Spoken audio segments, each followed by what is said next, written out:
Struggling with a gate that won't close? Whether it's sagging, misaligned, or just stuck, don't worry. I'll show you easy fixes to get your gate working like new. First, let's figure out the issue. If your gate scrapes the ground, it's sagging. If the latch doesn't line up, the post may have shifted. And if the gate feels wobbly, check for loose hinges. Once you know the problem, fixing it is easy.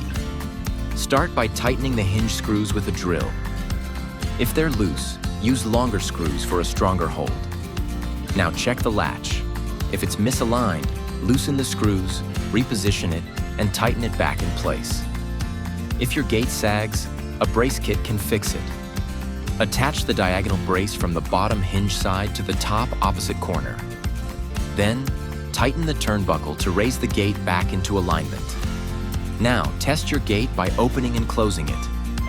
If it still sticks, spray some lubricant on the hinges and latch.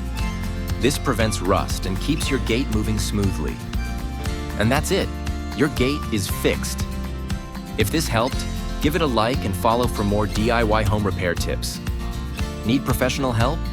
Call us today at 781-767-3596 or visit caanfenceinc.com for expert fence repairs.